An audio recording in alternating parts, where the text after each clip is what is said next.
Welcome to On the Sports Lines. And tonight on the show, we present to you our second installment, inspired by one Michael Jordan interview that apparently has taken place over an entire season. It's Insight to Greatness with Anthony Strait once again on tonight's show. Our own legend recently went to Italy on vacation. Anthony, something that you will not see on anywhere else. Give me one takeaway from that vacation, Anthony. Oh wow, the one number one. How popular are the Knicks that I walked around Milan with a Jalen Brunson jersey and got actual positive reactions? That's number one. And number two, you'd be amazed at how much I hate pizza right about now. Really? Yeah, Um, you know what? I kind of feel like that would be the case. yeah, I don't want anything to do with pizza for a little while. I was so No. You'd be surprised how happy I was to see a KFC and a McDonald's in the same neighborhood. Oh, But yeah, I That's had a because what we consider pizza in New York is not the same thing they consider pizza. completely And it's different, all there. totally It's different. all But there. it was great. But after about a couple of days of having it, it was like, okay, I need something else. That's Jay Kaplan. I'm Steven Rabinowitz. They're both legend. These are both legends. I am merely Steven Rabinowitz. Welcome to the Football Feast edition of On the Sports Lines. Thanksgiving already happened 1 week ago, but I have prepped you guys an amazing five-course meal tonight.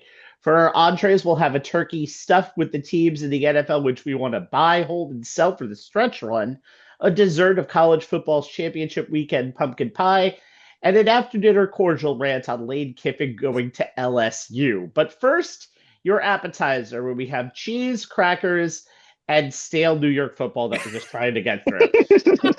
Although, to be fair, the only team in action this Sunday hasn't actually been as stale lately, and that's the New York Jets. While some Jets fans may hate the fact that Gang Green would be picking seventh right now in the 2026 draft, the team has been riding high. They've won three out of their last five coming into, they're going off of a 27-24 win against the Falcons in week 13. And now come the similarly hot Miami Dolphins. They've won four out of their last five as they come into MetLife Stadium for week 14. Usual order here. Jay, give me an offensive takeaway from the Falcons game that needs to be adaptable to water against the Dolphins. The thing that like stood out most for me for that game was AD Mitchell giving us a glimpse of what he could become. Now, before this past Sunday, AD Mitchell's signature NFL moment for the season was him dropping the ball just as he reached the end zone at the end of what would have been a 75-yard touchdown catch and run, where he made a contested catch, broke a tackle, then outran two defenders. All the things that made him the sixth ranked wide receiver coming into the 2020 NFL draft and why Indy drafted him in the second round, number 52 overall. But he wound up becoming an internet meme and a Sports Center highlight for all the wrong reasons in the Colts 27-20 week 4 loss to the Rams. That play reminded me of this line from his draft scouting report, quote, overall, Mitchell needs to become a more detail-focused receiver to fully unlock his talent. And that play was still on folks' mind when Mitchell was sent to the Jets from Indy in the Sauce Gardner trade. His inclusion was actually a condition of the deal that Jets GM Darren Muji insisted upon. I get it. Wide receivers with that size, 6'2", and that speed, 4.34 in the 40, are on every GM's wish list, especially one who turned 81.8% of his receptions into either first downs or touchdowns in his final season in college at Texas. Jets wide receiver coach Sean Jefferson, who knows a thing or two about the position, having spent 13 seasons as an NFL wide receiver, couldn't wait to work with Mitchell, saying, quote, what didn't I like about him? Big guy, runs a 4.3, jumps out of the gym, catches the ball, makes contested catches, tough with the ball in his hands. I'm very happy to have him. The question was, which version of Mitchell would the Jets be getting? The Texas Longhorn or the Indianapolis Colt? His first 2 weeks with Gang Green no doubt had fans wondering what Muji and Jefferson were smoking. Mitchell had 6 targets, but just 1 catch for 10 yards in the Week 11 loss to the Patriots, and 7 targets, but only 2 receptions in the Week 12 loss to the Ravens, though each of them, a 16-yarder and a 26-yarder, would qualify as an explosive play. Then came this past week against the Falcons, and the Jets were minus Garrett Wilson, who's on IR with a sprained knee. Mitchell had easily the best game of his young career, 12 targets, 8 catches, 102 yards, 12.8 average. The Jets' first 100-yard receiving game this season and a 52-yard touchdown catch in the third quarter, the first of Mitchell's career, to tie the game at 14 all. That was the Jets' third longest such completion in the last 15 years and the longest of the season. He also had a pair of catches on the drive that led to Nick Folk's game-winning 56-yard field goal. Quarterback Tyrod Taylor looked for Mitchell again and again throughout the game. No other Jet pass catcher had more than 4 catches or more than 21 yards, as Mitchell accounted for 102 of Taylor's 172 yards passing. That had as much to do with Mitchell making the most of his chances and the Jets not really utilizing anyone else besides wide receiver John Mechie, another trade deadline acquisition who had 3 drops on 8 targets and only 19 yards receiving on 4 catches, and tight end Mason Taylor, who had just 4 targets, only 2 catches, and just 21 yards, as once again, Breece Hall seems to be an afterthought in the passing game, despite being third on the team last season, both targets with 76 and catches with 57. Can Mitchell play like this every week? His potential says maybe. But while a lot will depend on Jefferson's ability to coach the kid up, get him to become more detailed focused to fully unlock his talent, as well as the Jets having a quarterback that can actually throw the ball, down the field to him. A lot will depend on him taking that coaching onto the field and marrying it with his physical gifts. Look, I was intrigued by his inclusion in the Gardner trade because I saw what he did at Texas. I'm still intrigued to see if he can do it in the NFL. If he can, Muji may have pulled off one hell of a deal, and the Jets may finally have a legit running mate for Wilson. And the interesting thing is, going back to the deal, I know Sauce Gardner got injured in the game last Sunday against Houston. Got 2 first-round draft picks to go along with it. So right now, Darren Muji, those trades have looked pretty good so far. And what has been a lost season for the Jets has now turned a little lighter at the end of the tunnel. But Anthony, little bit of a interesting way to go with their defense. It was kind of here and there in the game against the Falcons. But what was your takeaway as they go into this game against Miami on Sunday? If you want to coin a phrase to the Jets defense, it's more bend but don't break, because that was kind of the Jets defense against Atlanta. I mean, look, John Robinson had 193 total yards from scrimmage. The Falcons gained 389 yards from scrimmage, and the Jets just was so inconsistent. By the way, did you realize this is the 12th game they did not get an interception? I put on teams not being able to force turnovers or generate takeaways, but I've never seen a streak where you can't get one interception. I mean, that sometimes you see quarterbacks just literally throw the ball to a defensive player just on accident. And I've never seen this before. But the Jets, for what it's worth, were able to sack Kirk Cousins twice. Tony Adams, Michael Clemens got the Jets 2 sacks. And they were able to get 2 critical three and outs in the fourth quarter that allowed them to come back and win that game. But Malachi Moore is someone that caught my attention. And by far, he played his best game of the season. Led the team in tackles with 10. 6 of them was solo, with solo tackles. And 4 of the tackles Moore assisted on. When you look at Moore being a young player developing, and also being a key player in the second quarter, wrapping up the John Robinson for a 3-yard loss, that did force a punt. When you look at a player like that, and you see some of the Jets defense this season, they've shown, particularly like you look at the game overseas against Denver, this Jet defense has potential, but the consistency has not been there all year long. And I think that's been part of the issue. And that's something Aaron Glenn's going to have to really work on. But also being able to generate takeaways. I mean, that's kind of the key thing, too. And when you look at both sides of the ball, and obviously the offense inefficiency sometimes affects the defense more often than not. When we see the Jets at their worst on defense, it's been when they've been worn down and just can't get off the field. In this case on Sunday against Atlanta, they were able to get off the field. They were able to get key plays to get the ball back to the timeline telling the offense to get back in that game and eventually win that game in the final seconds. So the potential is there. It's just at this point, what do the Jets do to continue to build on that? And like you said, they won 3 of the last 5 games. And I know Jet fans out there are kind of conflicted right now because you like the fact that the team is winning, but also hurting the draft chances. But we all know this is going to be a rebuild year. I mean, we all knew this. Aaron Glenn knew Mhm. it.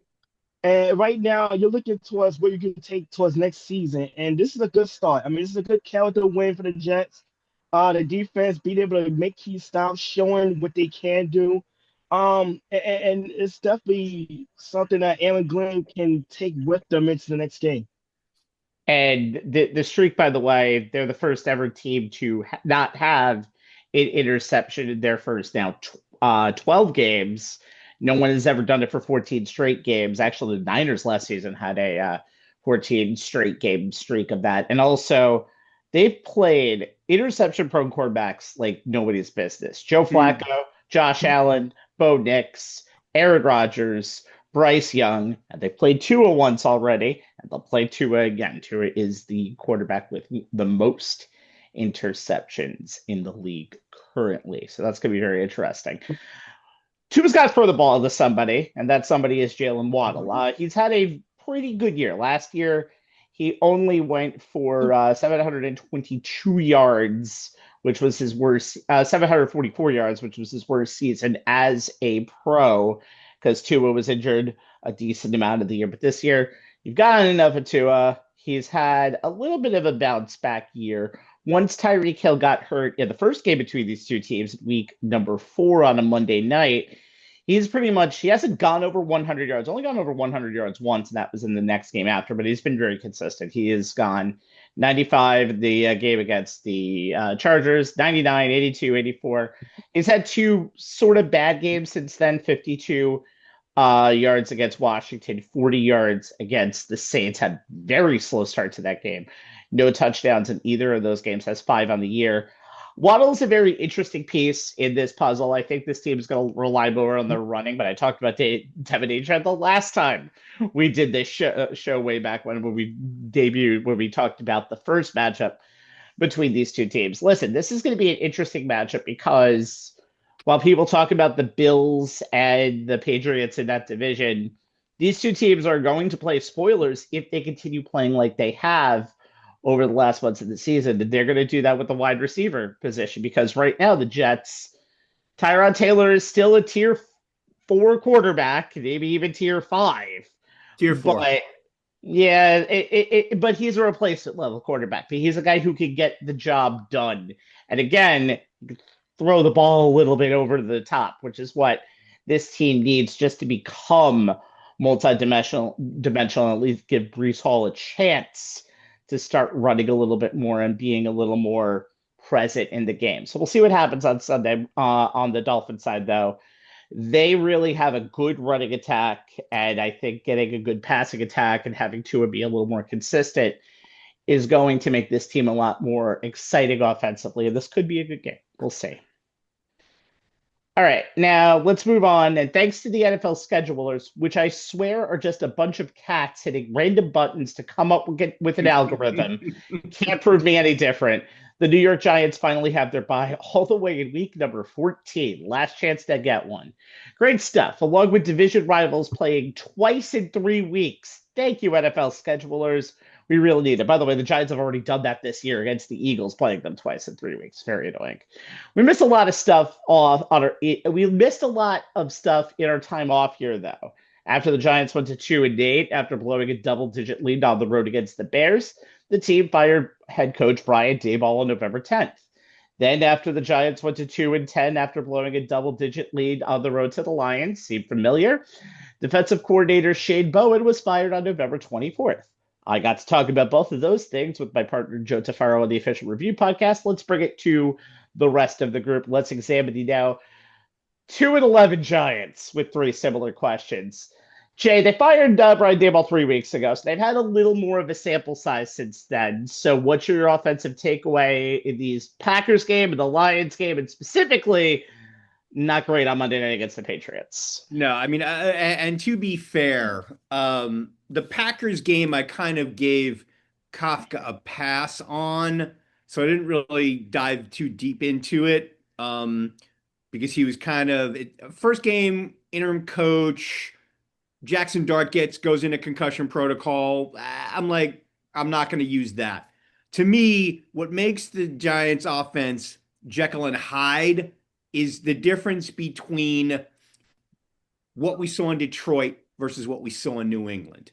And I'm reasonably sure that some of it was the change in quarterback from Jameis Winston back to Jackson Dart. They do have very different quarterback skill sets. And maybe some of it was that the Giants fell so far behind so quickly against New England. Where the hell did the offense we saw against Detroit go? Did Kafka leave his game plan in the Motor City? Yeah, there was some some of the go for it mentality we saw in Detroit, though they didn't convert any of their 3 fourth down attempts. And some of the decisions to go for it seemed questionable.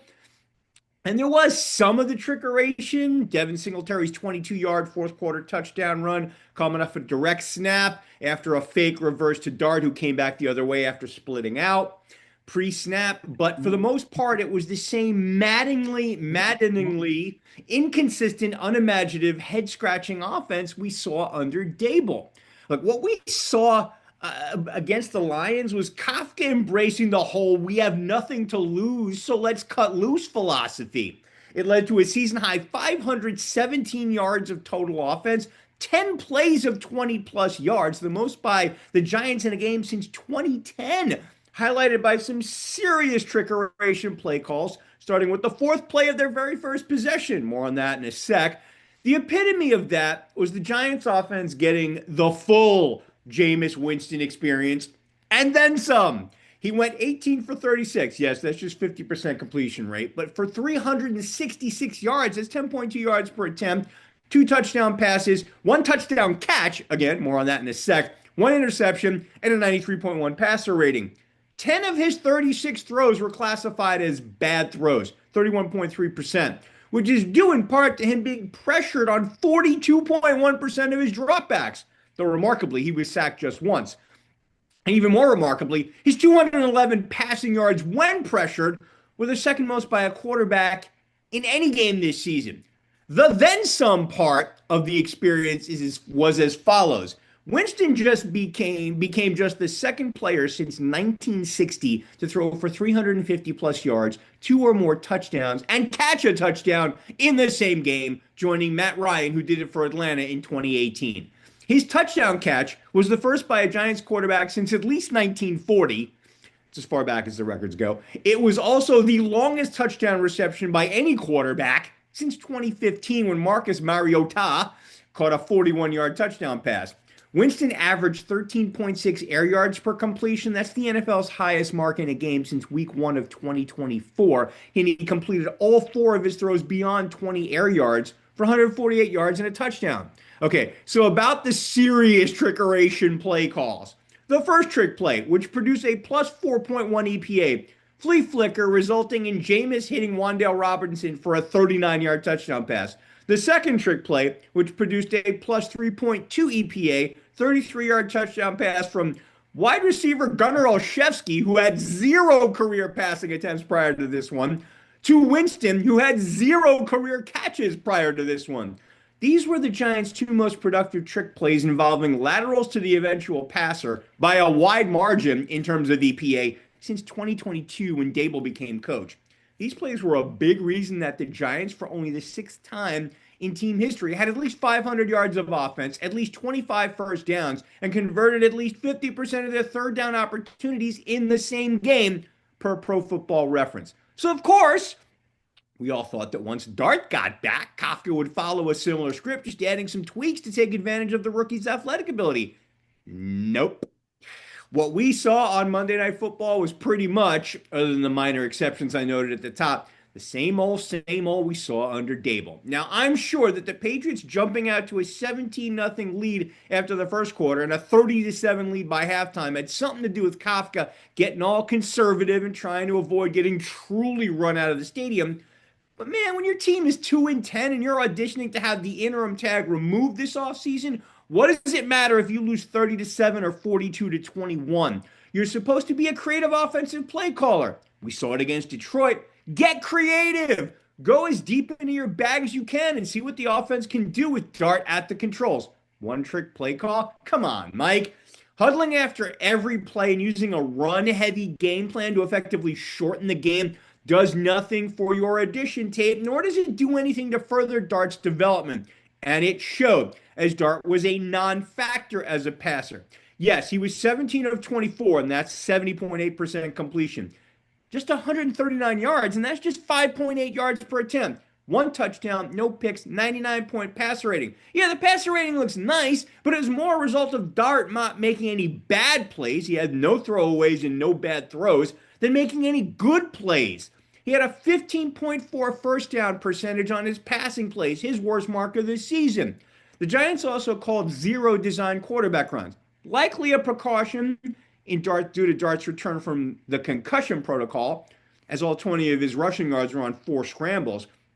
It all added up to just 239 yards of total offense and only one play of 20-plus yards. Mike, you got 4 games left to prove to Mr. Mara that you deserve to be the Giants head coach next season. There are only 2 things on your to-do list coming out of the bye week. 1, be creative and aggressive with your play calling. Don't worry about the score or even winning the game, though the next 3 against Washington, Minnesota, and Las Vegas are all eminently winnable. Just be the guy we saw in Detroit. And B, teach Dart how to get the ball out on time and on schedule. As much as he confidently, almost defiantly says he's going to keep using his legs, he needs to learn how to get the ball out of his hands and to his playmakers before the pass rush gets home. Dart's average time to throw is tied with Lamar Jackson and Jalen Hurts for the 5th longest in the NFL out of 42 quarterbacks with at least 100 pass attempts. Only Caleb Williams, the aforementioned Tyrod Taylor, Justin Fields, and J.J. McCarthy hold the ball longer. Not company you want to be in. Bottom line, Mike, we need more of what we saw in Detroit and less of what we saw in New England. You have nothing to lose, so go for it. Okay, so I've listened to everything you've said, and it's been really good. But I have one thing that has been bugging me all week. Why are we now pronouncing the ta in Marcus Mariota? I don't know. I was being somewhat facetious with it, Rabbi. I saw that in an article this week. Either I saw it in an article or I heard it on one of the Athletics podcasts. And it was on Sunday Night Football, which is why they were talking about it the whole time. It just made no sense whatsoever. But I guess that is the actual Hawaiian pronunciation of his name, and he's kind of let people, ignore that for all this time. And then he decides all of a sudden, hey, now that I've started a bunch of games, even though I've won none of them, please remember it's Marcus Mariota. Okay? Very simple as that. I'm sure there's an apostrophe that's missing from in there because we know a lot of native Hawaiian names have a bunch of apostrophes like that. But, I know. Hey, the man probably went home for Thanksgiving, heard from one of his elders that, dude, enough with them mispronouncing your name. For 10 years, for God's sake. Hey. It's insane. Hey. So that's what I mean. You're absolutely right, by the way, in all of the Dart stuff. I completely agree with you, but that just bugged me for some reason immediately when you said it. Okay. Charlie Bullen, Anthony, is the new defensive coordinator of the Giants on the interim front. Don't know how much you're going to talk about that in terms of, as Jay said, first game, always a little bit of an adjustment to get into it, even though it was a Monday night game. But what was your defensive takeaway? This has been a yucky couple of games, and the New England game didn't really change any of that on Monday night. No, I mean, Drake made 24, 31, 282. Couldn't win for 400 yards if the Patriots didn't decide to pull their own mercy rule and kind of run the ball a little bit in the second half. But it's the inability to avoid the big plays has plagued this Giants defense all season. We saw it in Detroit. We've seen it against Chicago. We just seen it time and time again this season. Kyle Williams, 33-yard touchdown pass against his defense. Drake made perfect lob pass to Kayshon Boutte. I know people, if you listen to, please don't laugh when I pronounce that name. Right? Oh, dude, can I tell you? My niece's son, my nephew, has had a field day ever since he first heard that. I even texted Rabbi the other night and said the passer kicking booty right now with his name spelled initially that way. But yeah, I mean, it's the microcosm of what has been a season-long issue with the Giants defense. I mean, the 27th in the league in points allowed, 29th in yards allowed, almost 400 a game, 382 to be exact. They only have 6 takeaways. That's tied for the second to last in the league. And the fact of is the fact that they've had a slew of injuries. And yes, Charlie Bullen, this is the first game as a defensive coordinator. So you knew there was going to be just kind of a trial by fire going into this game. And unfortunately, you're going up against the AFC leading New England Patriots on Monday Night Football as your first test as a defensive coordinator. So definitely, James did not put out well. And by the way, can someone please talk to Abdul Williams and Mm. Abdul Carter. Sorry about that. Somebody needs to give that boy an alarm clock for Christmas. If Lawrence Taylor can't get through to you, I don't know what's going on with Carter. This is the second time he's been benched to start a game this season. And he's clearly showing potential because when he got into the game, he got a sack and even assisted on another sack in the game. So clearly he's down and he leads the league in pass rushes. So the potential's there. Don't know where his head is. I mean, there's been a slew of rumors as to why he's been benched. We're not going to get into it. Nope, that is so fake. I almost bought it for a second. Look, there's so many rumors going around. All I know is at the end of the day, the Giants have a problem, have an issue with Carter, and someone needs to get to him, get to the test point. But as far as Charlie Bullen, what he can do, I always felt like if you have the pass rushers, why are you using more of a 4-3 base defense? Because the defensive line is clearly your strength in your defense, and that can generate a pass rush. I mean, they're trying to use a hybrid 3-4, but clearly it's not working because the pass rush is not getting there. You have an injury play exposed secondary that can't stop anybody. And we've seen it time and time again. I mean, they can't stop the run. They clearly can't stop the big play. I mean, you got to figure something out. And maybe a change of philosophy and change of formation and base defense formations that can help out. But when you're so close, when you're so deep into the season, by the way, it's going to be infuriating for the NFL schedule mania because no team should ever have a bye week past week 11. All right, that's the most asinine idea I've ever seen as far as schedule makers to make teams play 13 games before you get a week off. It is unbelievable but the NFL has got to do something. Yeah, they got to change the formula around. Look, I agree with you. All bye weeks should happen between October 1st and should start no later than October 1 and be done before Thanksgiving. Come on. Yeah, it's unbelievable. But yeah, with the Giants defense right now, you're just looking for something to build on. Maybe it is the pass rush. Maybe it's Carter finally getting his head out of his rear end or out whatever. Of his butt. Yeah, maybe it's the defense showing what they're capable of doing down the stretch. Maybe it's the defense, maybe it's the secondary, and you see some young pieces they can kind of carry over into next season. But this defense has been so bad all year long, and the blown leads late in the fourth quarter. Do you realize of the 6 games that the Giants have blown with double digits leads? If they win those games, they're probably a playoff team right now, or in the think about playoff race. When you think about the games they gave away, it is mind-boggling because this is an organization whose whole history has been predicated on defense. And you think about this is the worst I have seen the Giants defensively in a very long time, and that's after the Ray Handley era for 2 years. I sat through Dan Reeves' final days as the Giants head coach. Jim Fox's last season when he was fired in November, but he still allowed him to coach the rest of the season. Something you'll never see again, but you'll never see again, by the way. Yeah. I feel like. And it was so bad that Joe Horn had enough time to pull out a cell phone in the middle of a Sunday night football game. I've never seen a defense be this bad all season long, but it's the fact that they can't hold a lead that has really plagued this team all season long.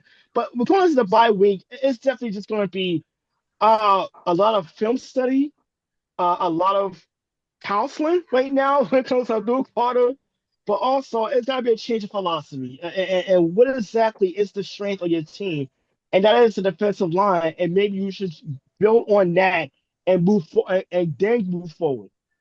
Okay, so one thing that I'm very curious about, and it's going to be something as I see as we go down the end of the season here. I'm just looking at something. All right. There are 11 teams right now in the NFL who are under 500. The Giants have played 2 games against those teams. They have played 11 games against teams who are over 500. And by virtue of that, all of those teams are in a playoff race right now, like a legitimate playoff race, not the on the hunt portion of the program that you see. They are legit. So they've had one of the toughest schedules that we've seen in a long time. That's what I'm going to be curious about seeing going through these final games. Minnesota, Washington, and Vegas. That is an opportunity to get both sides of the ball right, to allow Kafka to kind of put in a lot more of his plays against teams with Minnesota has a great defense, but has a pitiful offense.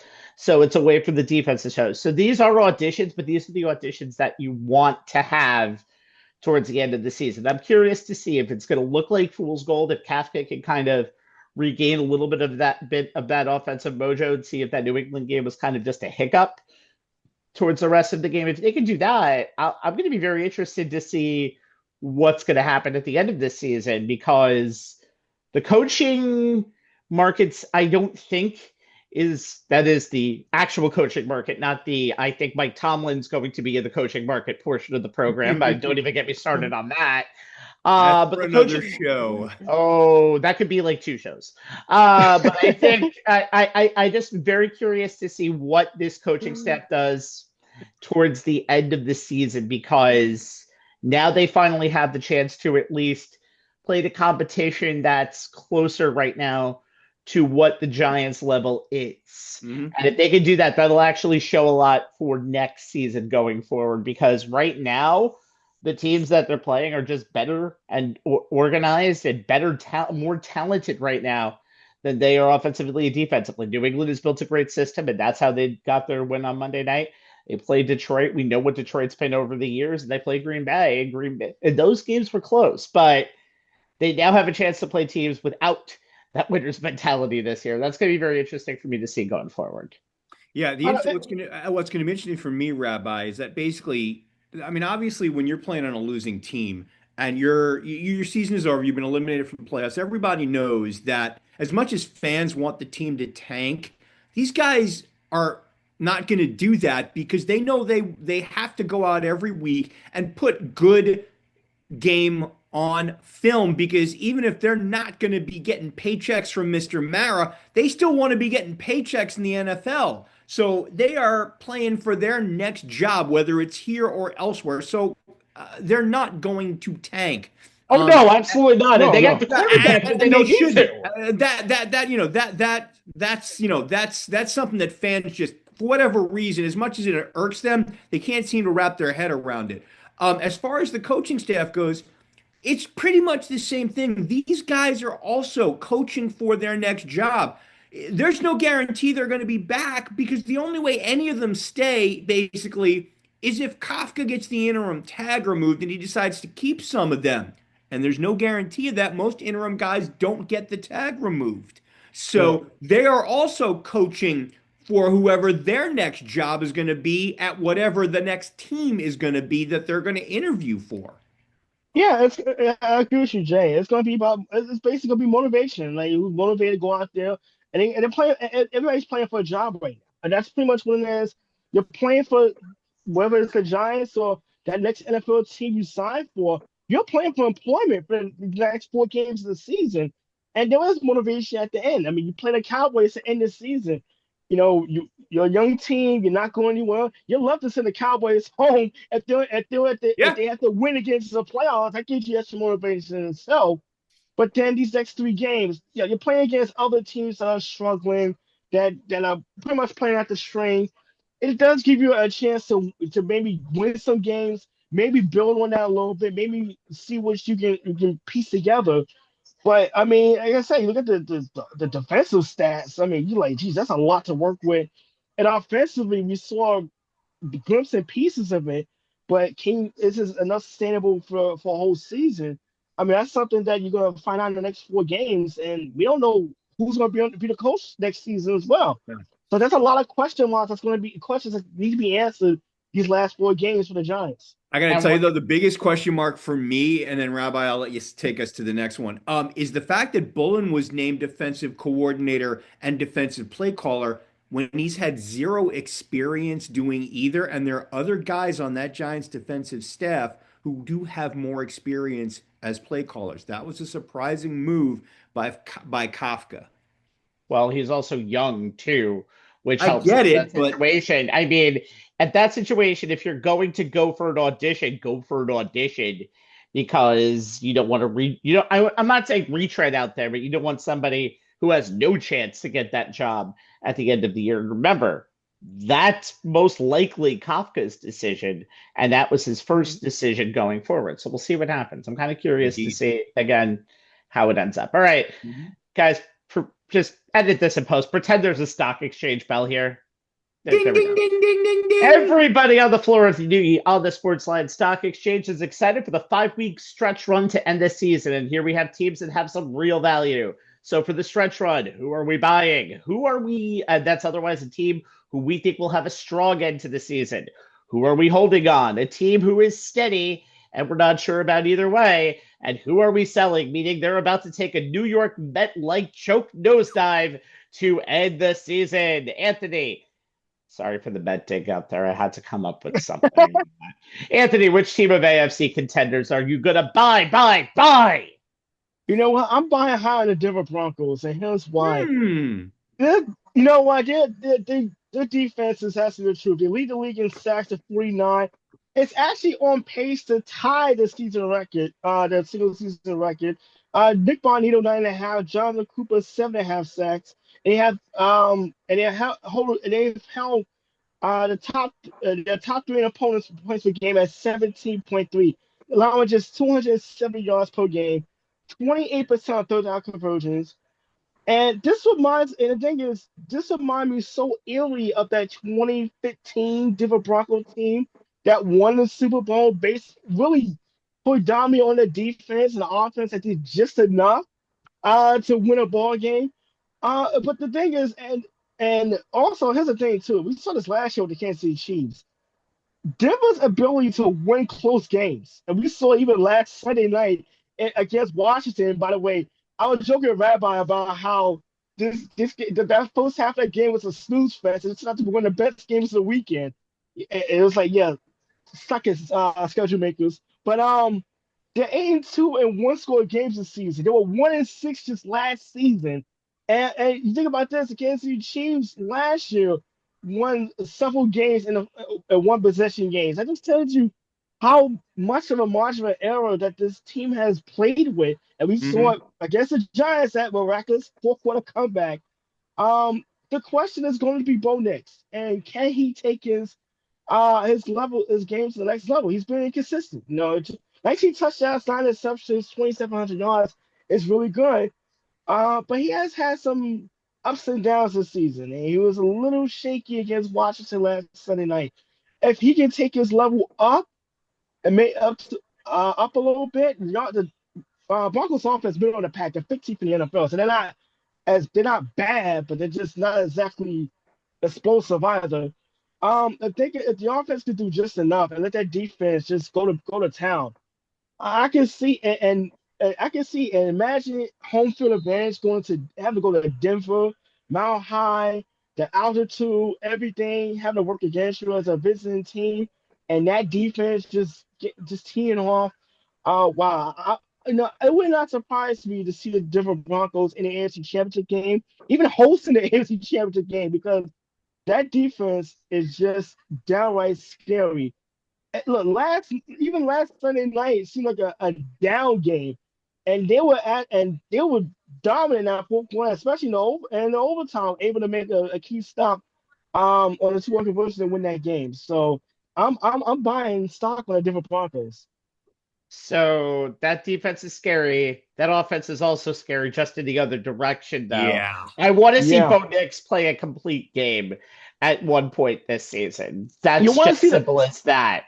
Yeah, you want to see the Bo Nix we saw at Oregon, and even in year one, Bo Nix. Just not the Bo Nix I saw last season at MetLife Stadium when Well, that was he game had four. yeah, yeah, That was when he game four. had Let's be fair. when he had as many passing yards as Tiger Woods puff scoring the Masters. It was that bad. We don't need that Bo Nix, but they do need Bo Nix to be able to make the big plays and to make the big passes when necessary. Hey, look, the 2015 Broncos won with Peyton Manning on the tail end of his career and a shell of himself. So who's to say that they can't get just as much out of Bo Nix come playoff time?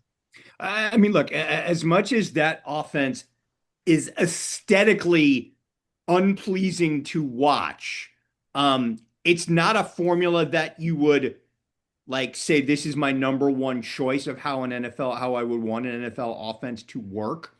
But for better or for worse, um, it is actually working, due in part because that defense consistently puts their offense in good positions to score. Yeah, Bo Nix is not lighting up the stats. He's middle of the pack in things like EPA per play, per pass. He's farther down in average depth of target, success rate in terms of, the next gen stats. And he's middle of the pack in your counting stats. But he doesn't get sacked. He gets the ball out quick. He actually has the lowest sack rate in the NFL. He gets the ball out quickly. He gets the ball to his players on time, on schedule. He makes a couple of big throws when they need him to. And that formula seems to be working just enough hand in hand with that defense. I mean, they're what 10-2. Yeah, and by the way, I agree. Look, they have a gauntlet going down the stretch. Vegas is the only seemingly, it's a Sunday, so that's the only is a game. The only ice cream sundae in a menu that's basically just vegetables. But you know what? If you're going to be a force in January, you got to show us you can beat teams like that because those are the type of teams you're going to be facing. So if they can get through that gauntlet, then maybe they'll be in a position to at least maybe change some people's minds about the efficacy of the way that they were doing things in Denver. Hold on. One thing that is actually interesting that you just kind of made me think there hasn't really been a lot of aesthetically pleasing offenses in the entire NFL this season. However, the one thing I will say about Bo Nix is when you have that second year leap, almost all the quarterbacks this year have had that second year league. Drake May for specifics, Caleb Williams for specifics, even though I'm about to talk bad about the Bears. But rating is down. Rating is down almost 8 points from last year. And he's only 3 interceptions away from topping his whole 2024. I'm not saying that he gets the job done. His big time throws have improved from year one. That is for sure. But again, you're going to see that with all of the AFC. The doubts are there everywhere, and it's going to be fun. And that's kind of what we're talking about. I mean, Rabbi, you said it in the at the top of the show when we were talking about how it seems like the NFL, at least in the AFC, is upside down this year. So the guys who were, you almost penciled them in as the Super Bowl contenders, and it was a short list and it was the same teams. Those teams are struggling and may not even get in this year. You have, at least for this season, a new world order in the AFC. So it's going to be interesting to see how that all shakes out. And a very wide open AFC at that. Yeah. And that new world order is the same world order apparently that we had from 2011 to 2015. So there it goes. All right, Jay, you're very risk adverse. So I'm going to let you pick your hold here for your AFC team. Which team are you holding on for the stretch run? And that would be the Buffalo Bills. They are 8-4, 2-2 in the AFC East, and they currently occupy the AFC's third wildcard slot. Their remaining schedule has Cincy, Philly, and the Jets at home. They have road trips to New England and Cleveland in back-to-back weeks. As of right now, the Athletics NFL Playoff Simulator has them at a 91% chance to make the playoffs as a wildcard team. And as long as they at least beat the Bengals, the Browns, and the Jets, they have a 99% chance to get in, even if they lose to both the Eagles and the Patriots. That would be a 3-2 finish, and the math says that would be enough for a postseason berth. But if they go 2-3 by losing to either of the Bengals, Browns, or Jets, and the math drops to only a 75% chance of making the playoffs. The reason I have the Bills stock as a hold is that despite having the NFL's version of a one-man wrecking crew in quarterback Josh Allen, they've become, and this will be the second time I've used this word tonight, maddeningly inconsistent since getting off to a 4-0 start, highlighted by a dramatic come-from-behind win over the Ravens in Week 1. Since then, 4-4, bad losses to the likes of Atlanta and Miami. Granted, both were on the road, coupled with a pair of signature wins at home over their nemesis, Kansas City, along with Tampa Bay. Even Allen has been somewhat up and down. In that 4-0 start, he completed 70.2% of his passes, averaged 241 yards passing per game, 8 yards per attempt, 7 touchdowns against just 1 interception, and a 109.7 passer rating. He chipped in 159 yards on the ground and 3 touchdowns. He averaged 5.1 yards a carry.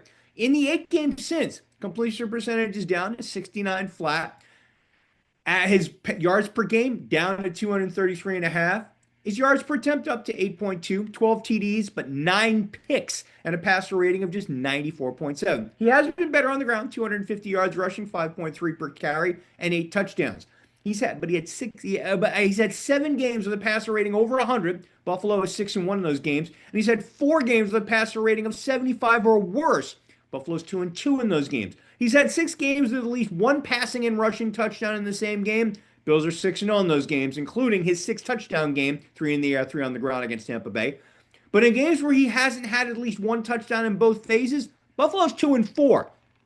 They've had stretches where the rushing attack has struggled, though they ran roughshod over the Steelers last week to the tune of 249 yards and 4.9 yards a carry. Third time they've topped 200 yards on the ground this season. They've won all 3 of those. And they're 6-1 when James Cook tops 100 yards. But they've had 5 games where they've run for less than 140 yards, including 2 straight where they have less than 100, and they're 2-3 in those games. And while not having a legit number 1 wide receiver means Allen doesn't have to force the ball to anyone, it also means there really isn't anyone who scares a defense the way prime Stephon Diggs did, which has led to a passing attack that has been streaky.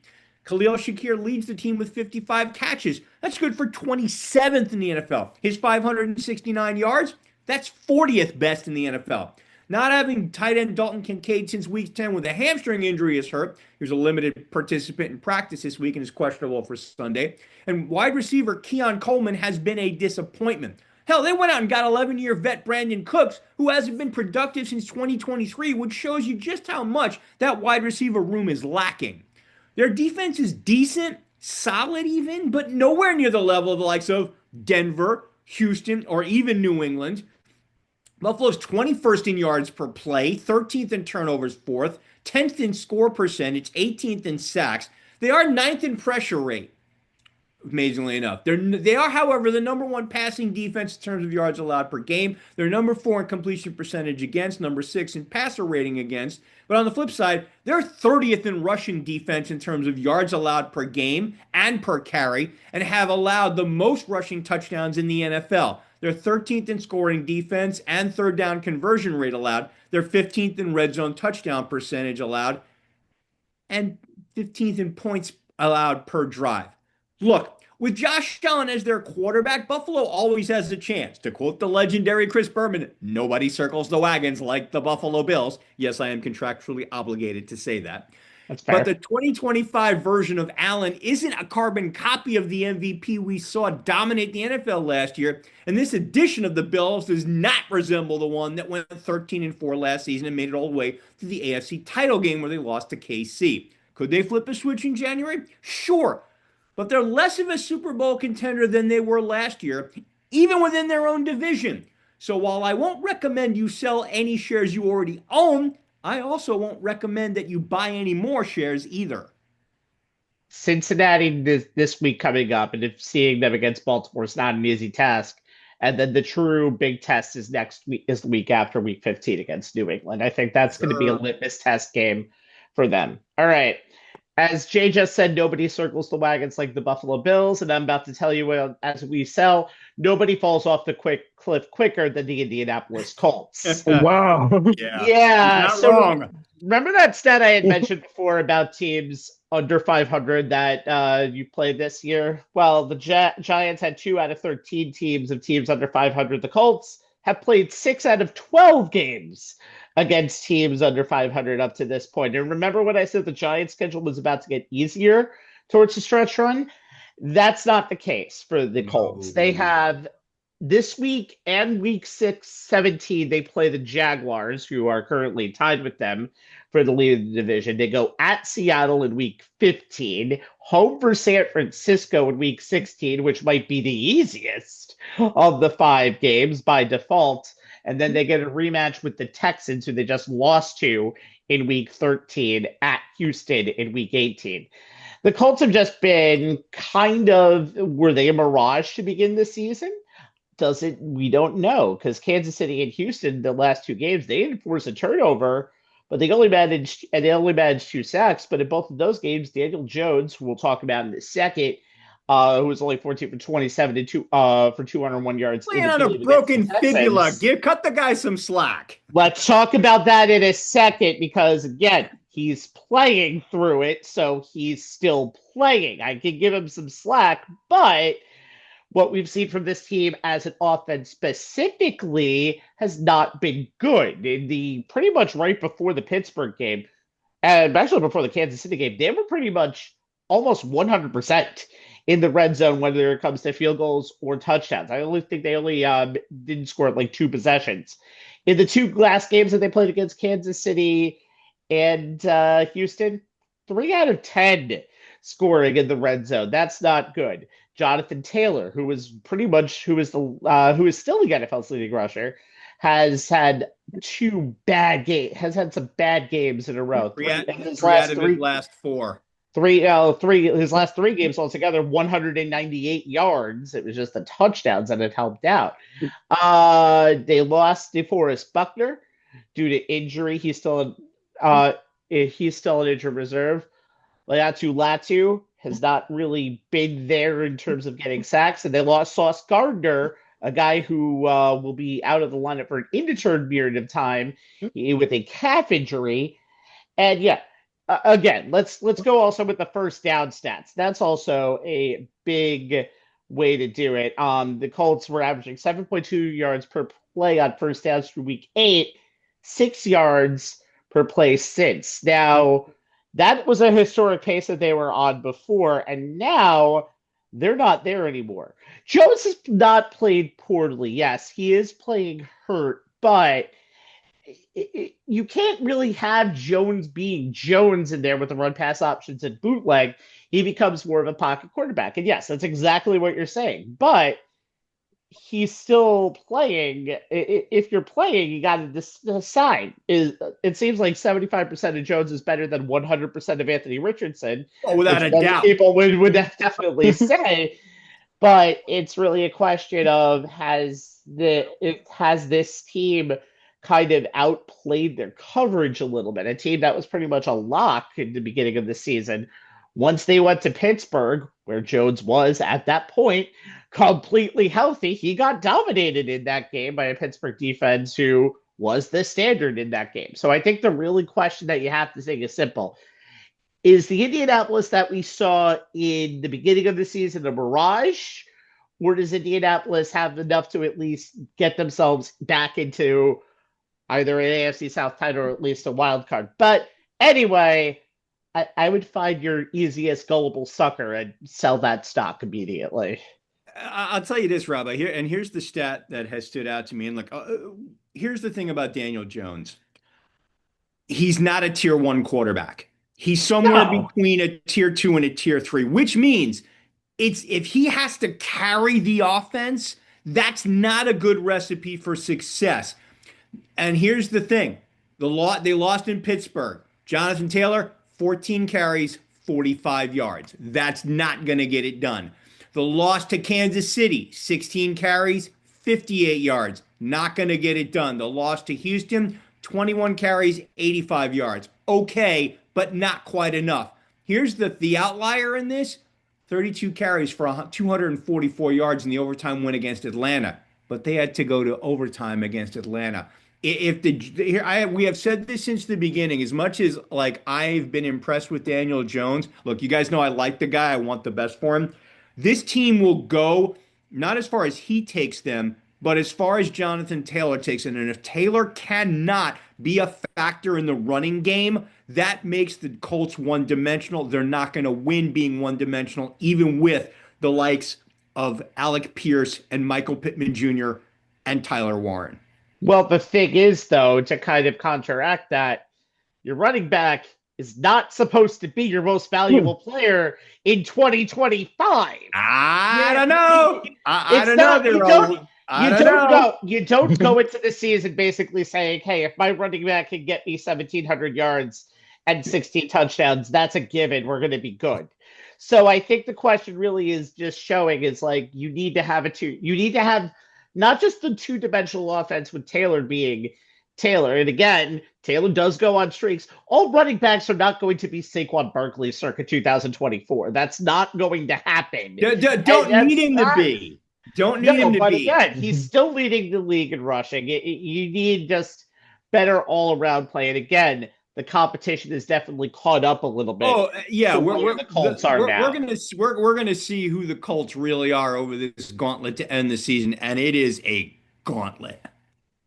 All right, now we're hitting the high part of the trading day. The NFC is just as crazy as the AFC. So, Anthony, who are we buying tonight from the NFC contenders? They're still right there in a division with us 3 teams with 9 wins. I gotta go with the Los Angeles Rams. I'm buying on them. Matthew Stafford's having an MVP calendar season. Right now, over 3,000 yards, 32 touchdowns, just 4 interceptions. 2 of them were just last week, by the way, and the loss to Carolina. He went through a historic run of touchdown passes without throwing an interception. He threw 28 consecutive touchdown passes without an interception at one point this season. The offensive stat, Puka Nacua, who's already over 1,000 yards. Devontae Adams leads the NFL with 14 touchdown receptions. And you got the defense that's top 10 defensively. Number 2 in the NFL points allowed and touchdowns allowed, 1.7 a game. Red zone defense only allowed 43% on touchdowns scored, 34% throw down conversions. Secondary led by 2 young players, Emmanuel Forbes, Kobe Durant, 2 interceptions apiece. Byron Young leads the team with nine sacks. But also, you look at the last 5 games this season. They play. Let me bring this back up. Okay, they play at Arizona, at home for Detroit, at Seattle, which is going to be a big game considering what the standings are in the NFC West. At Atlanta, and they finish the season at home against Arizona. There's no reason that the Rams can't finish at least 3-2 and put themselves in a position to win the division and maybe be in a run for a first round bye. But when you look at the Rams, and I'm throwing out last week out the window because there's one of those Sundays that we just talked about before the game, but it just seemed like just like the league this season, everything was just topsy-turvy. But the Rams most of the season have looked like the most complete team in the NFL. When you look at the offense being as good and explosive, but a defense that not just been opportunistic, that's been able to force turnovers, but have been able to dominate games at times too. So I'm definitely buying all in on the Rams. They stay healthy the rest of the way. Who knows? I mean, I really like their chances, but the NFC West just alone. We got the 49ers and the Seahawks with 9 wins apiece as well, kind of breathing down your neck. And you still got one more matchup with Seattle. And then you look at the rest of the conference. I mean, the NFC feels a little more top heavy as far as who's the contenders in the AFC. But still, to me, the Rams has been the most complete team. So I'm definitely buying stock on the Rams. Matthew Stafford at age 37 is playing quarterback better than anybody. It's video game numbers, pretty much. You talk about like that 8-game stretch where you didn't throw an interception. I just ran the numbers. Okay. completed 66.5% of his passes. He averaged a little over 261 yards per game, 7.5 yards per attempt. His passer rating was 118.9 in those 8 games where he did not throw an interception. He threw 25 touchdown passes. That is absolutely bonkers. That is Madden, those are video game numbers. It's just absolutely insane what he did in that stretch. It amazes me that they actually lost a game in that stretch, but it was an overtime loss to the 49ers. So that's just insane. They went 7-1 in that stretch of games with him just playing the most ridiculous quarterback I have seen in a very long time. They got him weapons, and when you get the old man some toys, he will play with those toys, and he will enjoy playing with those toys. Everybody eats when Matthew Stafford's throwing the football, guys. Again, if you have big turkeys to throw into, though, Matthew Stafford is definitely going to eat. All right, Jay, hold, please. Give me your hold in the NFC. Anthony kind of gave you a little bit of a teaser there. It's the San Francisco 49ers. They're currently 9-4, 4-1 in the NFC West, and currently occupy the NFC's third wildcard slot. Their remaining schedule has them at home for Tennessee, Chicago, and Seattle. Their lone road game takes them to Indy. As of right now, the Athletics NFL Playoff Simulator has them at a 91% chance to make the playoffs as a wild card. And as long as they go no worse than 2-2, they have a 99% chance to get in. If they go 1-3, the math drops their chances to 51%. The reason I have the 49ers stock as a hold is because week to week, they never know who's going to be available. The fact that they're 9-4, let alone 4-1 in the most competitive division in the NFL, is remarkable with all the injuries to key players they've had to overcome. Mike Shanahan will get some Coach of the Year votes, and deservedly so. They opened the season winning 3 straight with Mac Jones as quarterback 1 in weeks 2 and 3 after Brock Purdy sustained a turf toe injury after week 1. And they've won 3 straight since Purdy returned in week 11. The only offensive playmaker they've consistently had week in and week out has been do-it-all running back Christian McCaffrey, who leads all running backs in catches with 85 and leads the NFL in total carries, touches, and yards from scrimmage. He's also tied for third in total touchdowns. It has also helped that 11-time Pro Bowl left tackle Trent Williams has remained healthy all season. They lost linebacker Fred Warner, the heart and soul of their defense, likely for the season in week 6. They lost edge rusher Nick Bosa for the season in week 3. And besides Purdy, they've played multiple weeks without tight end George Kittle and wide receiver Ricky Pearsall due to injury. And don't get me started on the whole Brandon Ayuk drama. He's been on the physically unable to perform list since his knee injury in week 7 of last season, and he hasn't been shy about his displeasure with the organization.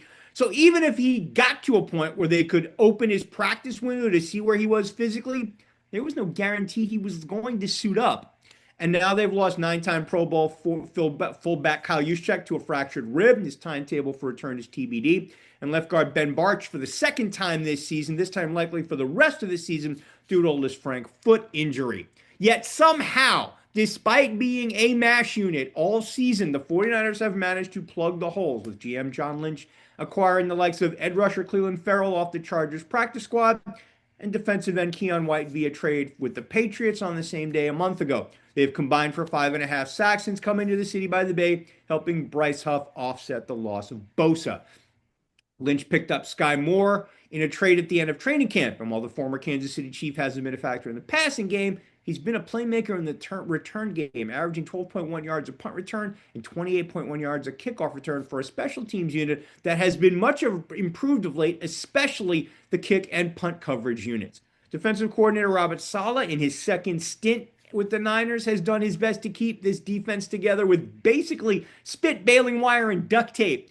They're middle of the pack in most counting and advanced stats, 12th in yards per attempt allowed, 25th in passing yards per game, 12th in rushing yards per game, 14th in yards per carry allowed, 14th in points allowed per drive, 15th in EPA per run, 16th in red zone TD percentage allowed, 18th in third down conversion rate allowed, but towards the bottom in several, 22nd in yards per play allowed, 24th in total EPA per play, EPA per pass, 25th in the NFL in missed tackles, 27th in TD passes allowed, 31st in defensive success rate, and last in sacks, sack percentage, and pressure rate.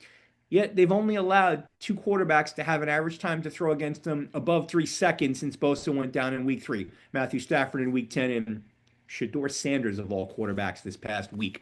And despite, as previously noted, missing a plethora of offensive playmakers for lengthy stretches, Shanahan has managed to keep the unit pretty productive. Though they've struggled in a run game through no fault of McCaffrey, who's done yeoman work carrying the entire offense for stretches. They're 28th in rushing yards per game, 31st in rushing yards per carry, 24th in EPA per rush. They've been much better in the passing game despite having to play both quarterbacks. Purdy and Jones have combined for a 93.7 passer rating, good for 15th, and their combined 68.2% completion percentage and 242.6 yards passing per game are good for 5th in the NFL.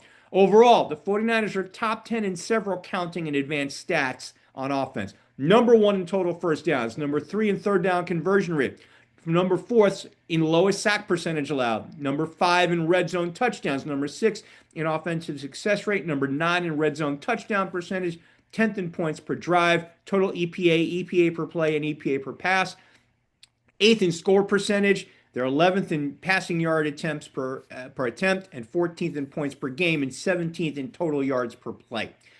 This is going to be one truly battle-tested team come January. No other squad has truly lived the next man up mantra like the 49ers. If they have Purdy, McCaffrey, Kittle, Pearsall, and Williams as healthy and available as possible for the postseason, and the defense doesn't lose anyone else due to injury, they can make some noise. I won't recommend that you sell any of the shares you've already owned, but until I see who's actually on the postseason roster, I won't recommend that you buy any more shares either. I will buy. Say this. Go ahead. I would say this. Look at the 49ers stats. Mac Jones lead the team in passing yards, and Christian McCaffrey is not just the leader rusher; he's also the leader receiver. You look at that, and you look at all these injuries. You're thinking yourself, there's no way this team has 9 wins, and yet there they are. Forget about the 9 wins, Anthony. They're 4-1 in the division. The division that has 3 teams with 9 wins, which is even more miraculous. But yeah, you just think about this. Kyle Shanahan has done a phenomenal job this season, just overall. But you want to talk about battle scars and battle tested. If they get into the playoffs, and we don't know who's going to be on the playoff roster if they get there, because you don't know who's going to be healthy and who's not. They're going to be a team that's going to be a scary team, a scary out, because they're going to be playing with house money. There's going to be guys taking a field who may not even be on the team next season and can literally have a playoff game to audition somewhere else. And look, they're going to leave it on the field. All bets are off. Mm-hmm. And that's not a team you want coming in playing with house money. If you're a home team hosting a playoff game on wild card weekend, I mean, that is a very scary thought, to have a 49er team that has been beat up, battle tested, and bruised all seasons. Now getting a fresh test on a second life going into the postseason. And we've seen these postseason runs where a team gets second life and suddenly get hot at the right time. The 49ers, they're a team that you don't know if you want to buy in, but you don't want to sell either. They're just kind of a toss-up. I will, however, buy in doctors in the San Francisco area, because most likely there's going to be somebody going to a doctor on Monday morning after a San Francisco 49er game. I'll tell you this, guys, if they are a reasonable picture of health in terms of having all their key guys on offense, all of whom are basically healthy now. You know, they're in terms of the playmakers they do need Juszczyk back. That would help. But if they can get him back and they go into the playoffs with all the other guys healthy, and Saleh can just hold the defense together a little while longer, these guys should run out of the tunnel, and whatever their first playoff game is, to Elton John's "I'm Still Standing," because nobody really expected him to be after all these injuries. You know what? I'll wrap this up. The 49ers, remember the Tecmo Super Bowl animation screen? We got a player back from injury, and he's running out of the hospital, going straight to the stadium. That's the 49ers in a nutshell. There's a shuttle going from San Francisco General to the ballpark. I like how Anthony's saying, I'll wrap this up on the show that I'm hosting. Thanks, buddy. Okay. So the Bears, This is an interesting situation because the Colts is an easy hill to die on because they're kind of struggling. The Bears are not. They are currently, as of this moment, the number one seed in the NFC after beating the Eagles last year. It is pretty crazy, but even crazier when you realize that even though Ben Johnson has done an excellent job and you've seen he has affected the Detroit Lions play calling this year to an extent his own way, although he did beat them, he did lose to them 52-21 in week 2. I want to get to some of the stats that makes me think I want to sell what the Bears are doing towards the end of the year.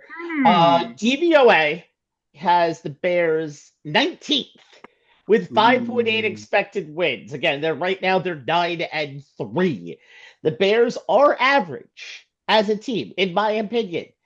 And I'll get to how they've done it. They're 6-1 in one-score games, and that's always a trend that, while it seems amazing, it's a luck of the draw when you get to one-score games. So the Bears are tough. They do have they are 25th in defensive DVOA, fourth most points allowed in the NFC, but they have basically spent it without their defensive backs, Kyler Gordon and Jalen Johnson, at points during the season, both at the same time. And this team is an interception ball hawk team. So they are a team that really leads in turnovers. And they've had strength in their offense at times. As we said, Caleb Williams has improved a little bit in year number 2. He is making more of the plays, but still an offense that's kind of inconsistent.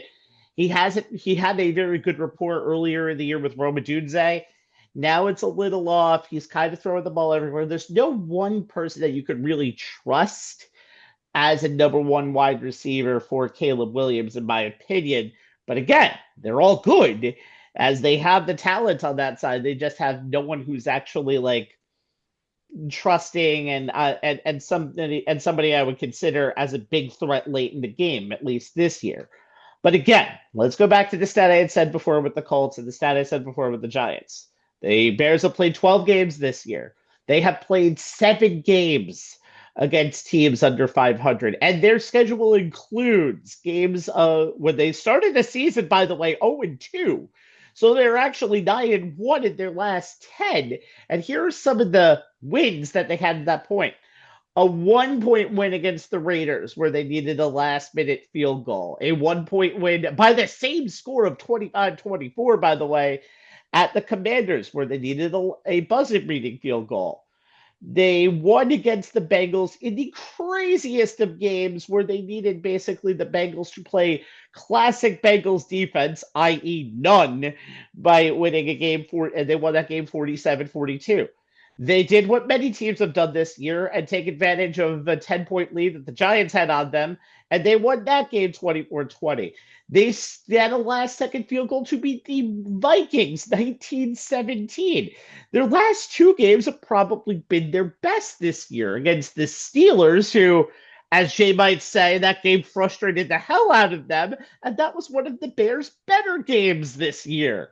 And then they had the win where they kind of took advantage of the Eagles and proved that they were not a 7-point underdog like they were going into this game. Who goes into a game with 8 wins as a 7-point underdog?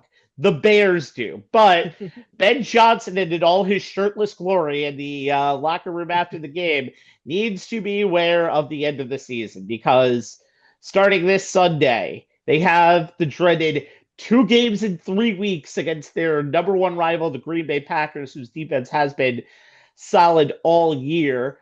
They have the Niners on a Sunday night, the second to last week of the season, and then they end the season against those same Lions who beat them 52-21 in the beginning. Of course, they also have the Browns in there, but again, that could always be tricky too because the Browns defense is really, really good. If Myles Garrett wants to have a good game, he's going to sack you as many times as he possibly pleases. What I have to say with the Bears is I think it's the best idea. Just sell your stock now. They'll be an 11-6 team. They might be an 11-6 team. They'll still get a playoff berth, but this team is young. Their coach is young, and I just think this team cannot sustain the pace that they're currently at right now. That's my opinion. Sell your stock. You know what, Rabbi? It's interesting, and look, I can't completely argue a fact, but I will say this: what Ben Johnson has been able to do to watch the Bears develop as he's kind of continued and increased his in-season expansion and installation of the Detroit Lions playbook. Um, does Caleb Williams still have a ways to go? Yeah, he's in the middle of the pack in most of the counting stats and the advanced metrics. Um, as I said in one of my segments, he takes too long to throw the ball. He still has way too much backyard football in him for Johnson's liking. But what's enabled the Bears to get to this record, and what Johnson has wanted them to be since he set foot in Hallis Hall, is the type of running team that he coordinated in Detroit, and he's done it. They're number one in the NFC and second in the NFL in rushing offense per game at almost 154 yards a game. They are, where are they? Number five in yards per carry, a tick under 5 yards a pop, and they are number six in rushing touchdowns. So they actually, that part of the what he's looking to do with them, they have managed to do. Um, so I give him kudos for that. The key in terms of how far they go, and it's why if it was me, I would have a hold, not necessarily a sell, is contingent on Caleb Williams's increased development and how he continues, if he continues to progress the way Johnson wants him to in terms of playing the quarterback position the way he wants him to. Look, Caleb Williams is never going to be Jared Goff. Those guys are two completely different quarterbacks. But if Caleb Williams can learn to play more on schedule, that only benefits him and the Bears offense. If he goes up against defenses that force him to play more off schedule, you're going to see more of, there's going to be way too much variance in quarterback play. And that's going to be a reason why that hold would become a sell for me. Yeah. But and it's funny because Caleb Williams been at his best when he's improvised. He's been at his worst when he's improvised. So there's a gift and a curse there when he can't stay on schedule because you might get some big plays like the touchdown run against the Giants. You may get some ugliness that we saw in a game early this season against Minnesota, and we Opener, saw yeah. in the opener. We've seen some ugliness in Caleb Williams' game. When he just kind of wing out there, wings it, and just goes from there. But yeah, Take the layups, man. Yeah, There's no shame in checking the ball down and keeping your team on schedule. yeah. I think sometimes he tries to get the big plays a little too often instead of taking the simple ones. Yeah, he holds the ball way too long. 2.99 seconds. Yeah, get the ball out of Worst among qualified NFL quarterbacks. Yeah, get the ball in your hands and either check it down or throw it away or pick up some lines to get down. I mean, you can't have all three. You got to be able to make fast decisions that way. I will say this though. There is one good thing. I am having fun with the Bills' success.